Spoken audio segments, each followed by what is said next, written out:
Bueno, lo decíamos antes de la pausa, ¿cierto? Quedan 2 semanas, el 4 de mayo comienzan, ¿ciertos? Estos alegatos entre Chile y Bolivia en la Corte Internacional de Justicia de La Haya para iniciar también los alegatos de esta demanda marítima en la parte preliminar. Vamos a estar hablando cuál es la diferencia con el juicio ya propiamente tal que debería comenzar mucho más adelante, a mitad de año podría ser esta situación. Queremos explicar esta demanda, queremos entenderla, qué pasa entre Chile y Bolivia. Nos encontramos con una de las personas que más sabe, ¿cierto?, de este tema en nuestro país, el analista Max Quitral, a quien le damos la bienvenida acá al canal 24 Horas. ¿Cómo está, Cristian? Buenas noches. Bien, muy pendiente de lo que ocurría. Leía tu libro también durante la tarde, el que me regalaste sobre esta relación histórica que ha tenido Chile con Bolivia, y sería interesante que tú le pudieras explicar a los televidentes ¿de qué consiste, cómo se explica o cómo se fundamenta esta demanda que ha hecho Bolivia ante Chile en la Corte Internacional de Justicia? Bueno, sucede acá, Cristian, es que originalmente cuando Bolivia comienza a argumentar los elementos centrales de la demanda, se especuló en torno a que Bolivia iba a desconocer el Tratado de 1904. Entonces la mayoría de los especialistas que estamos trabajando en las relaciones con Bolivia, entre Chile y Bolivia, pensábamos que ese iba a ser el argumento central y que naturalmente Chile iba a tener una respuesta positiva en esos términos. Pero cuando comenzamos a enterarnos de los argumentos centrales, nos damos cuenta de que el Tratado de 1904, que es uno de los argumentos que Chile ha tenido comunicacionalmente en el último tiempo, no está siendo tocado por la demanda. Es decir, se instala este concepto comunicacional llamado los derechos expectaticios, que después los fuimos trabajando y nos enteramos de que estos derechos expectaticios hoy se traducen en actos unilaterales entre los estados. Es decir, que lo que está solicitando Bolivia es que Chile ha tenido la voluntad históricamente, a través de varios gobiernos, de darle una solución al enclaustramiento geográfico boliviano, es decir, darle una solución al acceso al mar.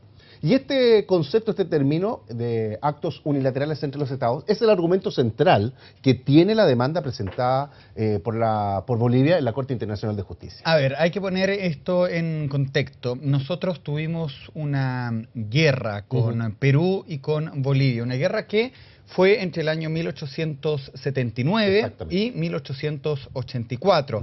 Bolivia en ese entonces tenía una salida al mar justamente por Antofagasta. Comienza la guerra justamente con Bolivia, y Perú se suma porque tenían un pacto secreto de ayuda recíproca. De ayuda recíproca, exactamente. ¿Qué pasa? Chile conquista este territorio y Bolivia se queda sin mar. Se firma finalmente un tratado de paz y amistad en el año de 1904. Exacto.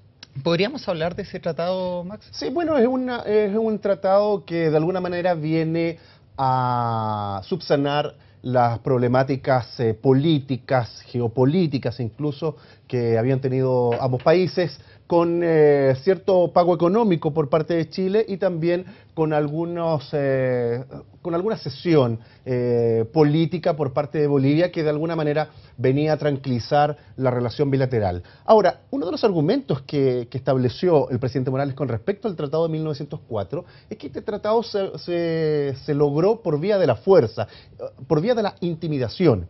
Pero recordemos a los televidentes que en esos años era una regla utilizada la fuerza, por tanto no hay problemas desde el punto de vista diplomático. Entonces es un argumento que se fue debilitando con el correr de las semanas y por tanto no fue uno de los elementos que comunicacionalmente ha sostenido Bolivia en el último tiempo. Ahora, recuerdo haber entrevistado a Ignacio Walker, canciller de Chile durante el gobierno de Ricardo Lagos, y me decía que él fue el presidente de Bolivia que firmó este tratado, fue reelecto, de hecho utilizó este tratado de paz y amistad con Chile en su campaña política. Sí, bueno, de hecho había cierta sintonía por parte de ciertos dirigentes políticos con respecto al Tratado de 1904, pero también habían sectores políticos, particularmente liberales, que no estaban muy de acuerdo con este ejercicio político, y bueno, se comenzó a instalar este imaginario colectivo en razón de que Chile había negado a partir del Tratado de 1904 de retomar el acceso al mar de Bolivia. Ahora, ese es el argumento que tiene Chile, en términos de respetar el Tratado de 1904, insistiendo, A ver, Cristian. pero acá hay algo que yo no entiendo. A ver.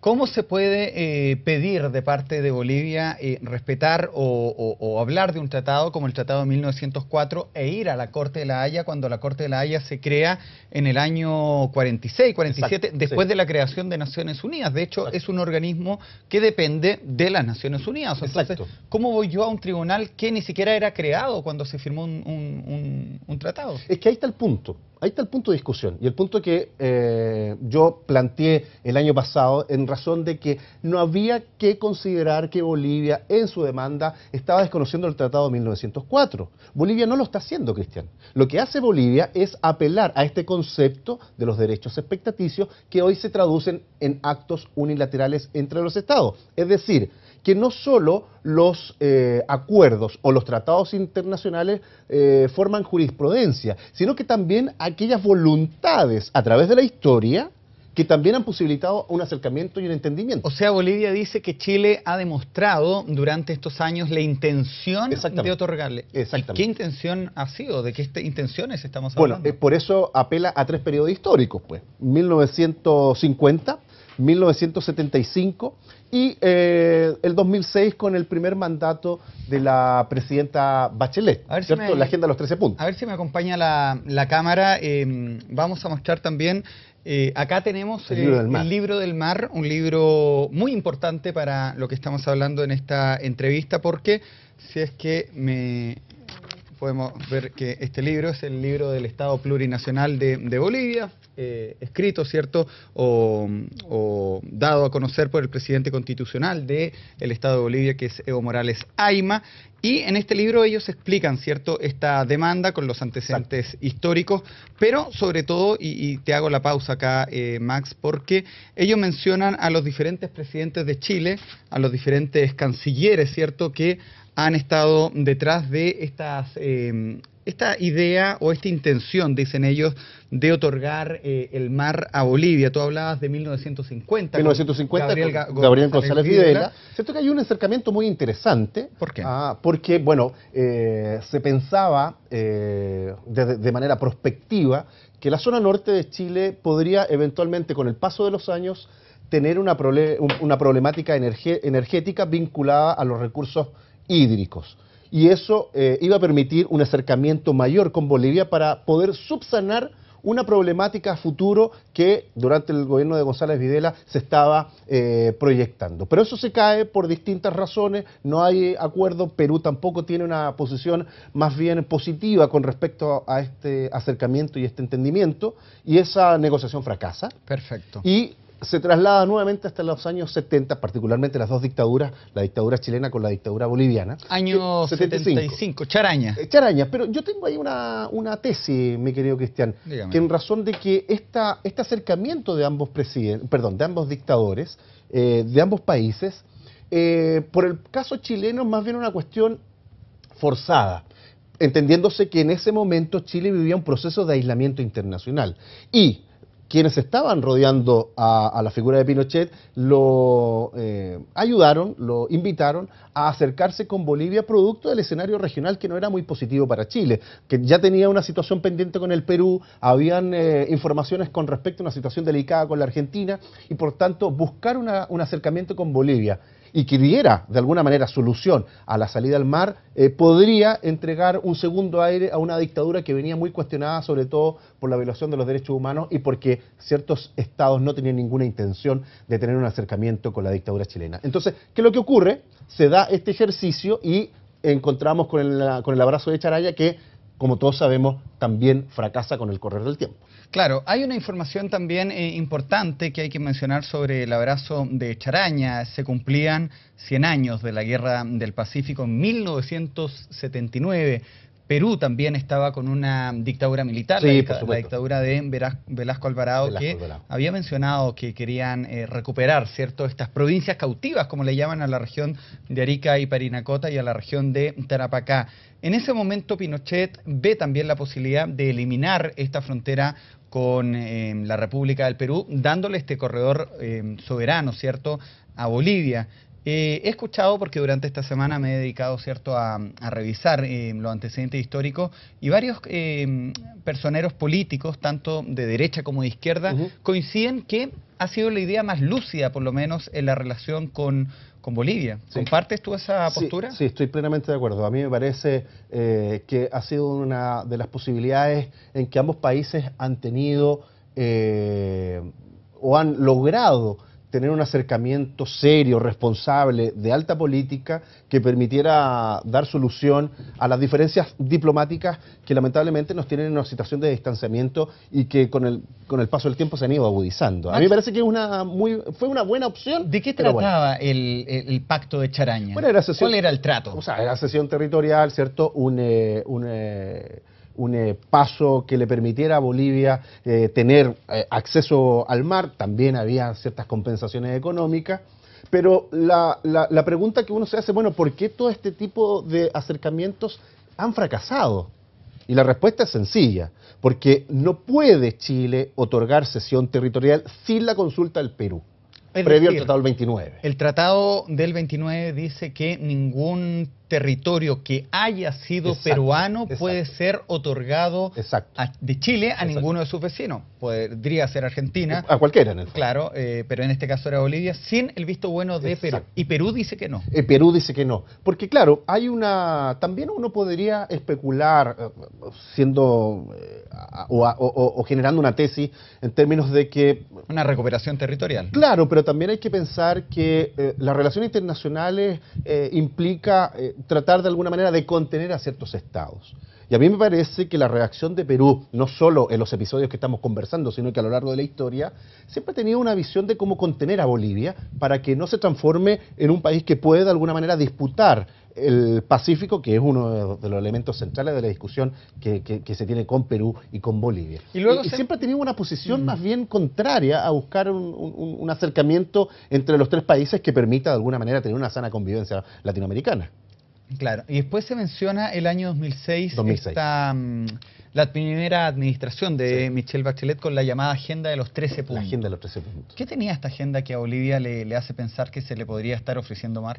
Lo que pasa es que en el punto 6, bueno, hay 13 puntos, bien interesantes todos, pero el punto 6 es el punto de discusión, que es una conversación, diálogo para el retorno al mar de Bolivia. Ese estaba en el punto 6. Ahora, ese es el único punto que le interesa a Bolivia dentro de la discusión. O sea, estoy diciendo que del 1 al 5 a Bolivia no le interesa y del 7 al 13 tampoco, solamente el punto 6. El problema es que a Chile le interesa el punto 1 al 5 y del 7 al 13. Y el 6 se supone que no hay discusión porque el Tratado de 1904 zanjó cualquier tipo de disputa territorial. Entonces, mientras no nos acerquemos a ambos países, difícilmente vamos a tener un encuentro que sea interesante para Bolivia y para Chile. Nos demandan en La Haya. Lo primero es que la demanda es acogida por la Corte. Sí, ese es un punto importante para Bolivia. ¿Por qué?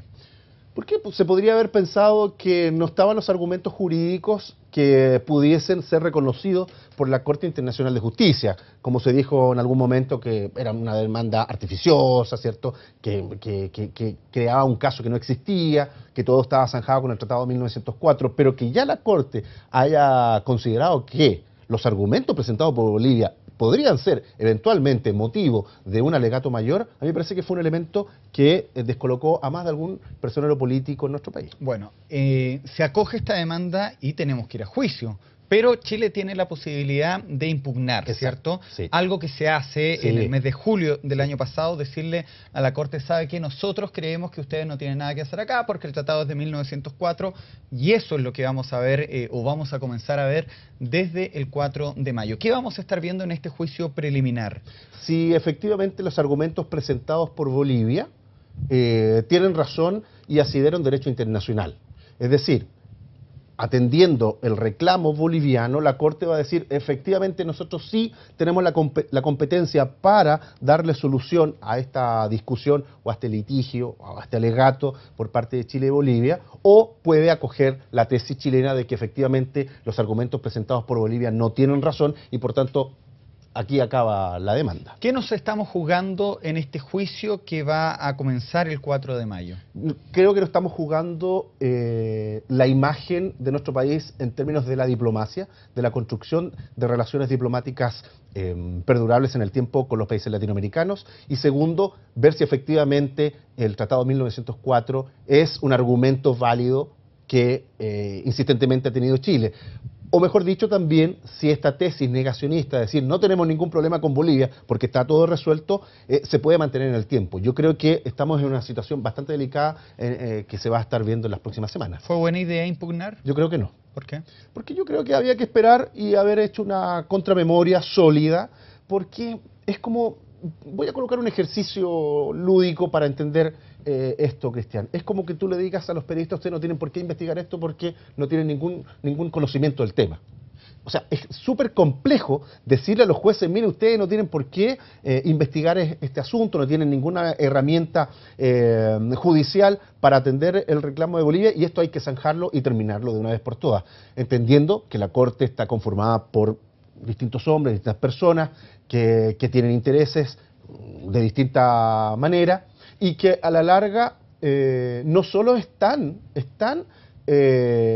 dando una sentencia en razón de argumentos jurídicos, también están dando sentencia en razón de argumentos políticos. Y ahí yo creo que fue un error por parte de la Cancillería de haber utilizado eso. Como bien tú señalas, es un argumento que tiene una acción que tiene la diplomacia chilena. Pero yo hubiese presentado una contramemoria más sólida, haber trabajado de buena manera los argumentos centrales. Ahora, para bajar la discusión con Bolivia. Claro, ningún abogado también que tenga la posibilidad de frenar un juicio antes que comience va a desechar, va a desechar esa idea. Hablemos de los derechos expectaticios. ¿Existen en el derecho internacional estas expectativas, el de que esta persona me habló tanto de entregarme un mar que me corresponde la idea de pensar de que me está peloteando, para hablar en buen chileno, o me está atrasando una discusión, o simplemente está haciéndole el quite? ¿Existen? No existen los derechos expectaticios. Lo que pasa es que ese fue un argumento comunicacional de Bolivia, o sea, para de alguna manera aterrizar el debate, ¿ah? Entonces, ¿qué es lo que había que hacer? Entender si efectivamente era solo un argumento comunicacional o probablemente fue una herramienta para distorsionar el escenario político y salir con esta nueva argumentación jurídica que yo le llamo actos unilaterales entre los estados, que está dentro del derecho internacional, Cristian. Ojo con eso. Eso sí está dentro del derecho internacional. Bueno, hay ejemplos entre Francia. Sí, hay bastantes ejemplos. Claro. Ahí está la doctrina Venturi, ¿ah? Y por tanto, hay elementos... ¿Qué es lo que es la doctrina Venturi? Que tiene que ver un poco con estos planteamientos de actos unilaterales entre los estados, es decir, que no necesariamente los tratados firmados constituyen derecho internacional, sino que también los acercamientos que han tenido los estados en razón de buscar una solución a un problema puntual, que en este caso sería el acceso al mar de Bolivia. Por eso cuando Carlos Mesa dice: mire, nosotros no estamos desconociendo el Tratado de 1904, lo que estamos apelando es a una diplomacia histórica en las cuales ambos países, y particularmente el caso chileno, ha tenido intención de darle solución al enclaustramiento geográfico boliviano, y por tanto, en razón de eso, es que estamos planteando los derechos expectaticios, en términos comunicacionales, pero en términos jurídicos, actos unilaterales entre los estados. Vamos a revisar a continuación una nota de Andrea Aristegui, que se encuentra justamente en La Paz, Bolivia, y tuvo la oportunidad también de conversar, Max, con el presidente Evo Morales y preguntarle derechamente si es que ellos, en caso de perder esta demanda, desconocerían o no lo que sentencie la Haya. Vamos a ver la nota de Andrea Aristegui y continuamos con esta entrevista y también con las preguntas que nos hagan llegar a través de las redes sociales. Entonemos la canción del mar, del mar, del mar, Antofagasta, tierra hermosa, Tocopilla, mejillones junto al mar, con cobija y carama, otra vez a la patria volverá. Entonando el polémico himno del mar, en el que Bolivia reivindica la recuperación de tierras chilenas como Antofagasta, Tocopilla y Mejillones, el presidente Evo Morales dio inicio a la celebración de aniversario del Colegio Militar del Ejército en la ciudad de La Paz. Marcha naval que se interpreta en todos los actos oficiales del país por un decreto aprobado por el mandatario en abril de 2011, días después de anunciar la presentación de la demanda contra Chile ante la Corte Internacional de La Haya.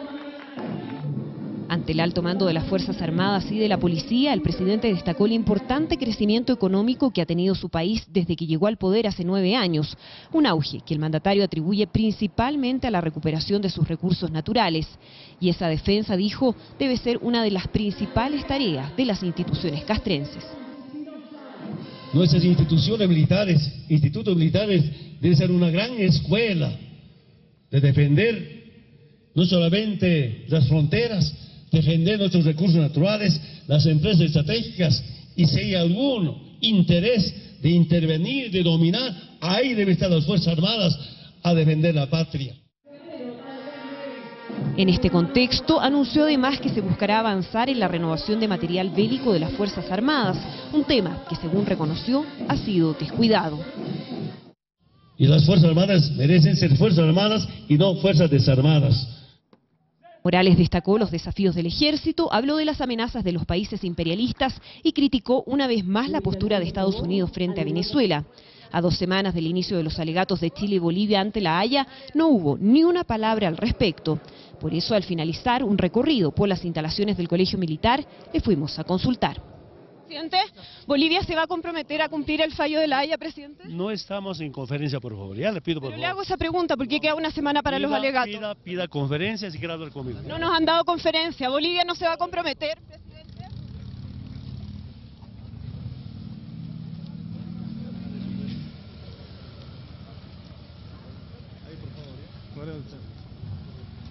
Hasta ahora ni el mandatario ni otros representantes del gobierno boliviano han querido comprometerse públicamente a acatar el fallo de La Haya, sea cual sea el resultado de este. Y a nivel político, de manera transversal, existe el convencimiento de que en caso de obtener un resultado desfavorable, Bolivia debería buscar otras instancias para insistir en su objetivo.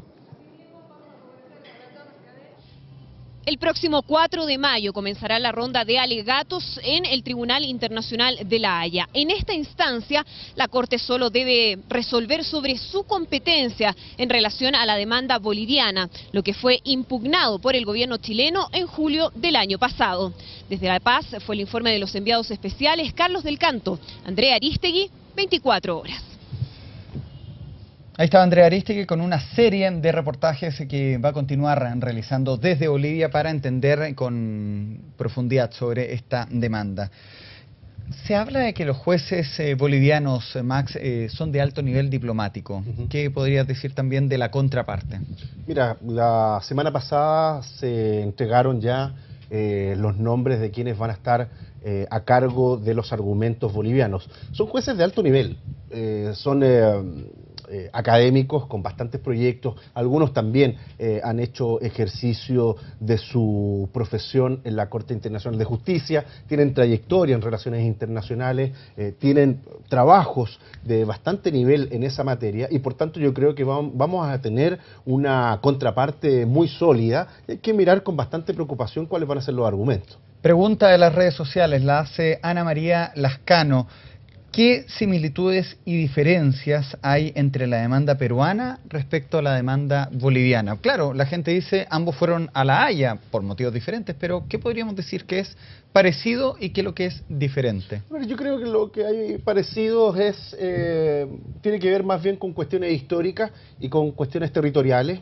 Eso estamos plenamente de acuerdo. La diferencia acá es que en el caso de Bolivia no va a haber una sentencia que ejecute algún cambio en el límite, en los mapas, sino que lo que está buscando Bolivia, y eso es muy importante que la gente lo entienda, lo que está buscando Bolivia es que Chile tenga la voluntad de sentarse a conversar con Bolivia posibilidades de acceso al mar. ¿Y eso puede ser obligado? Puede ser obligado. Sí, puede ser obligado. O sea, la Corte puede decir, están los argumentos que ha presentado Bolivia son sólidos, por tanto, vamos a ver si efectivamente los otros elementos que van a estar presentes, porque este es un microjuicio en el fondo. Lo que estamos viendo primero es si hay competencia del tribunal. Después Claro. vamos a ver los argumentos centrales que tienen que ver si se puede sentarse a conversar. en el fondo. Pongamos que este 4 de mayo, en estos días que va a estar ese juicio, la Corte dice sí, tengo competencia. Luego vamos al juicio y pongamos que lo perdemos y nos obligan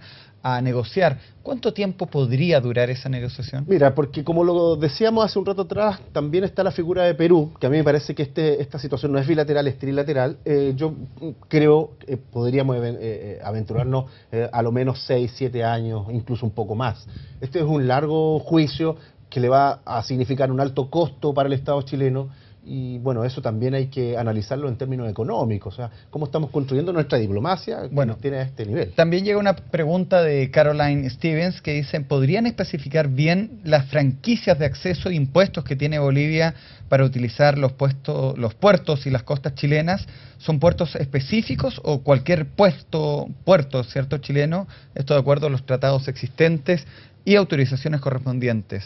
¿Ellos podrían, por ejemplo, construir un puerto con capitales de ellos? Es casi imposible, porque recordemos también que nuestros puertos están la mayoría concesionados, son privados, no le pertenecen al Estado, por tanto entran a lidiar otros elementos dentro de la discusión marítima. Pero sí tienen muchas franquicias. Sí, eso es verdad, sí, en eso estoy de acuerdo. De hecho, en mi libro, si tú lo puedes ver, hay un capítulo económico. Sí, hay unas franquicias bien importantes, casi costo cero, por llamarlo así, para Bolivia, pero al margen de eso, yo creo que efectivamente la necesidad de Bolivia va por retorno al mar con soberanía. Eso a mí me parece que es el Ahora, elemento central.